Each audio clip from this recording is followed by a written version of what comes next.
What is good? What is up? It's Jordan, or Texans Thoughts, and I'm back with another Texans video. Today, I'm going to be giving y'all my initial thoughts on the Chiefs game and break down some of the highlights we got here. I can't do a full film breakdown just yet because the NFL doesn't release the film until a few days after the game, but once that gets released, I'll start working for y'all and get the video out in a few days. So let's get into the game, and if y'all enjoy, please do hit that like button, subscribe for more content, and comment down below your thoughts on the video.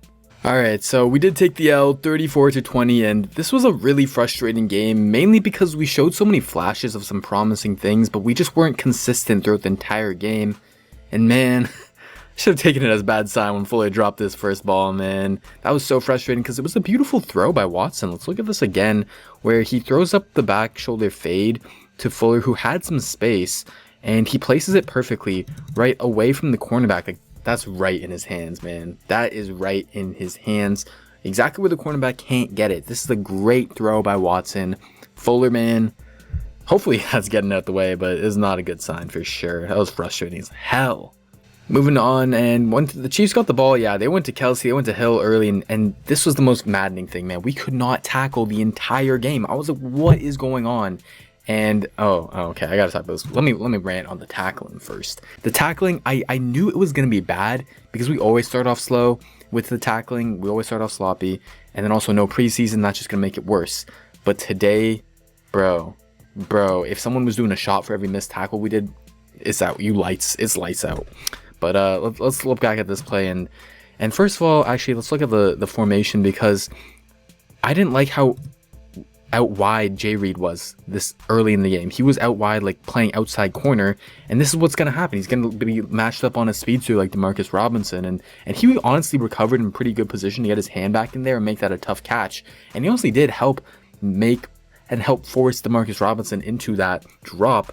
But because Gary Conley was injured, that forces Jay Reed to play on the outside at cornerback essentially. And okay, wait, let me get, hold on, because that moment, that deserves all my attention. But what I was saying is that because Conley was out, Reed had to play corner. That's not where you want him. We want him at safety. And so don't take too much of that into stock, because that's not where he's best at, right? We want him back there patrolling safety. So yeah, but this play made my day, bro. This play made my day because it saved everything. This was the most positive thing to come out of this game, because if you don't know me, I believe Jacob Martin is the GOAT, the best pass, okay, maybe not the best pass rusher on the team, but he's up there, and he was the best pass rusher last night, hands down, bro, hands down, not even close. He's my son, bro. He is my son. He's my little GOAT. He is the truth. Put some respect on Jacob Martin's name, and he was the only pass rusher who showed out today against Pro Bowler right tackle Mitchell Schwartz, honestly the best right tackle in the game, and he just straight up embarrassed him. Look at this amazing. So first of all, his burst off the line, that is always his amazing thing, but then his hand technique here, boom, to swat away Schwartz's hands. He's looking like a technician. Because what a lot of people would complain about is him in his first year with us is, oh, he's all speed, he's got no technique, it's not going to be able to translate. But he's putting the technique together, and we know that he's put on the weight. If you've been following camp, he's been putting on the weight, so he's a bit stronger. And he just, oh, this is beautiful right here. Boom. Schwartz can't get hands on him. If you can't get hands on him, how are you supposed to block him? That's some GOAT shit right there. Yeah, so hey, let's go, bro. We need to play him more. That is how the defense is going to succeed. All right, moving on. Brandon Cooks, quiet day. He was injured. He also he wasn't 100%. We couldn't really get him going, but this is a play that I really love to see, is we're getting the wide receivers involved in the screen game, because this is really important. Get Brandon Cooks in space where he can make some guys miss. He's picking up yak here. Look how far behind the line he was when he caught this.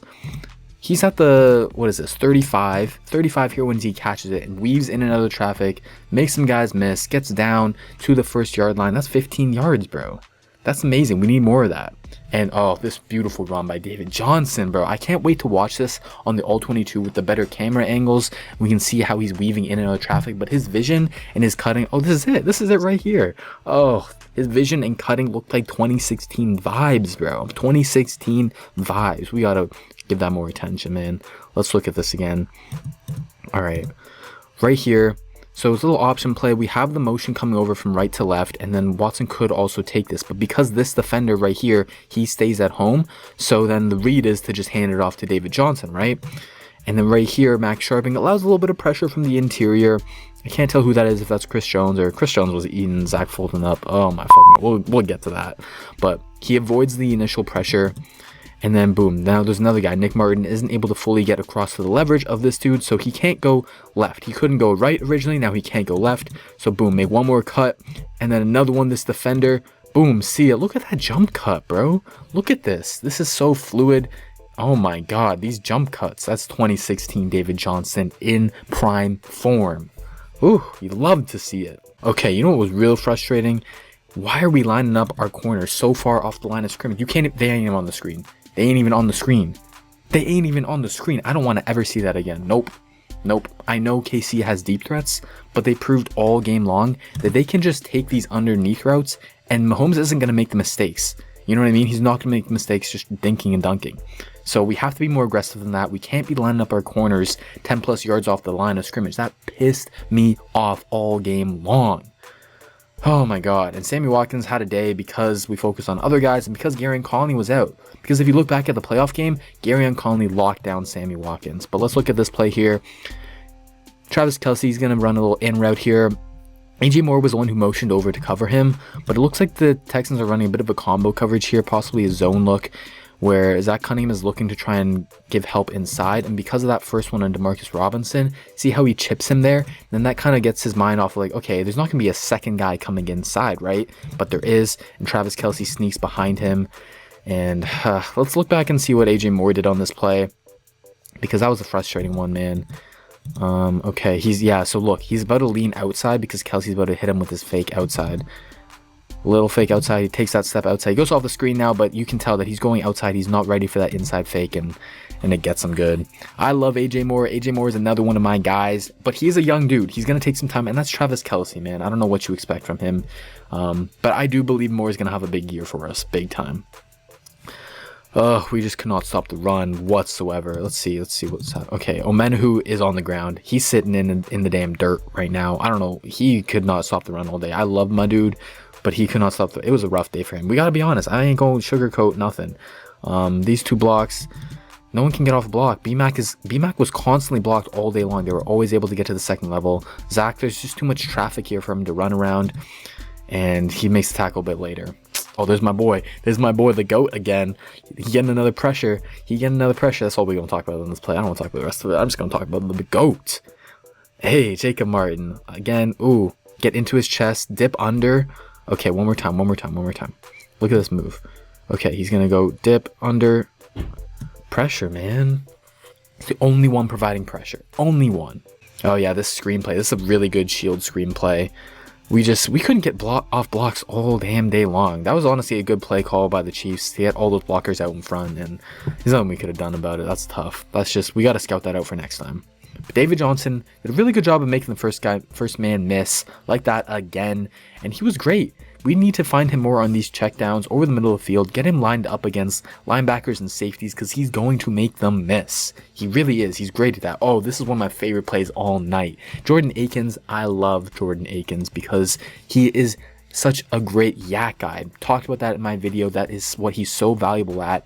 Look at this little dip under. Ooh, see ya. Little ooh. Oh, man, that was beautiful. This was tough, man. 2 missed tackles, like, I just don't know which one. That's my boy, the GOAT, putting in the work, the effort to try and chase him down. And like people talk about, oh, you can't play Jacob Martin on rundowns because he can't stop the run. Like that's a myth, bro. That's a lie. Look at him. He's just stacked. He's holding the edge right here. That's his job. He can't go inside to make that tackle. That's Watkins and that's BMAC. Look, there's 2 guys right there to make that tackle. His only job is to hold the edge here and not let Elair get outside. He does his job. BMAC is the one to blame on this one. That is a tackle you have to make 99 out of 100 times, and he wasn't doing that this game. He was not making these routine tackles. And then another one, Jay Reed. Come on, Jay Reed. We know you are the best tackling DB on this team. I know you got to kick the rust off, get back into playing in-game shape. You know what I mean? Like these athletes are top-tier shape, but it's something different about being in-game. Just the motions of everything, getting used to players tackling again. That's what they need to get back into, and I do believe their tackling is going to improve, but we need it to improve quickly, especially with the Ravens next week. They gonna run the ball down our throats, man. After seeing this week, they gonna be running it all day long and attacking us. Let's look at Deshaun here. So what I really want to focus on when I watch the film is who was open, like down the field. Like on these highlights and watching the game live, like you can't really see who is open. Like right now you can see that David Johnson, I remember from watching the play before, but he's gonna be open out here in the flat. There's some windows here. Cobb is open as well. Is that Stills or is that Fuller? I think that's Fuller is open as well. These two guys are bracketed, and it kind of looks like he's looking this direction. He's looking to this guy. That might be his first read. But you got to see Cobb over the middle right here, or work back across the field to your next guy. Then when he does look across, then it's too late because there's pressure in his face. There were guys open there. He could have found some guys. It was only 2nd and 5, so it's not like he needed a big play. You know what I mean? This play was frustrating. Very, very frustrating as hell. And I'll show you why it was so frustrating for me in particular is because we had Darren Fells blocking Tyrann Mathieu. And that's just not a recipe for success whatsoever. And he made Fells look pathetic on this play. Oh, you can't even see it. The highlights cut it off. But Tyrann Mathieu is the one who got the hit on that play. I've been saying it since I made my video. Like, Darren Fells is not actually a very good blocker. He's very inconsistent. And we saw it there. And this play, man. Oh, we should have had that pick. B-Mac. I didn't know B-Mac was going to have the best coverage of anyone all damn night with that pick. It looked beautiful. He looked like a ball hawk and safety. Like, that was damn Ed Reed vibes right there. I don't care what you guys say. But they called a little foul on Bradley Roby and they brought it back. And then Roby got burnt again. So it's just, that was real demoralizing. That was really the nail in the coffin in the 4th quarter. That's just Hill's speed, man. That's just Hill's pure speed being ridiculous. Like, there's so few guys in the NFL that can guard him. I like Bradley Roby against them, and if you look at the stat line, like, he did a pretty decent job of limiting him. It wasn't horrible, but and then at this point, it was just kind of too little too late. Like, we started moving the ball, and this was actually great. This was actually something I really think we can build on, is this touchdown to Akins down the seam. And I'll play it back for you here. We need to attack the seams better. These highlights be cutting off these plays, man. But you can see Akins is right here, and he's attacking the seams. He's attacking the linebackers because that's where we have the mismatch at. Akins is too fast for this linebacker right here. No linebacker is sticking with him up the seams, and we need to target this area more because look at this ball. Look at this ball by Deshaun Watson. It is beautifully placed. The defender has his back turned to him, right? The defender has his back turned to Watson, and so if you have your back turned, you're only able to guard the amount of space where, like, shoulder width, you know what I mean? You can only get your hands up and try and just pray that you touch the ball. But if the ball is placed perfectly, it's out in front, away from the linebacker, only where Akins can get it, and he can see it, so he can catch it. That's perfect. Perfect ball placement by Watson. He's amazing at those seam throws. Please go to that more often. Please. Please, it's money. Akins needs to be fed the ball more.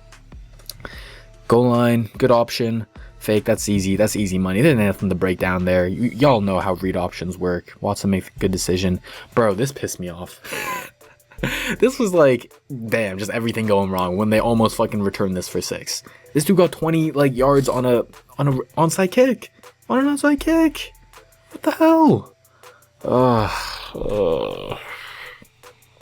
All right, you just truck sticking out here, Eli. You just truck sticking. You have some. Man, you couldn't have held back at this point. Like, you just gotta keep it going. Okay. No remorse. Oh, they ain't gotta replay it as well on Eric Murray. Eric Murray got low too. Lonnie Johnson tried to get in there, but Elaire's a beast, bro. Elaire was my favorite running back of that draft. And alright, you know, I'm skipping this. Fuck this. I'm skipping this. Okay, PJ Hall. PJ Hall is someone I want to talk about because he was a monster. Look at this dude here in the dreads. He was our only good run defender. He was pushing people back. JJ made a great play on this one as well, but PJ Hall, the ability to shed blocks and beat those one-on-one blocks, that was huge. JJ, good job knifing through, like I said, but we need to play PJ Hall more because Omenihu, Blacklock, they struggled a little bit in the run game, and I'll assess it more when I watch the film, but just from the live viewing at least, that's what it seemed like, and it seemed like PJ Hall was the best dude out of those guys. Ugh. This is just sad to see this victory formation when you lose, bro. So that's going to do it for the video. Again, I will have a more comprehensive breakdown of the game once the NFL releases their All-22 film and lets me watch it. Then I'll be able to really dive into the game and see, Did what we see live and watching the highlights, does that match up with the actual film with watching, every single snap of the game? We'll find out soon. So if you enjoyed the video, please do hit that like button, subscribe for more content, and comment down below your thoughts on the game. What went right for us and what went wrong? I want to hear it all. I want to hear your thoughts. Also hit that join button if you're interested in joining the Texans Thoughts team. Alright, take care everyone and come back for more.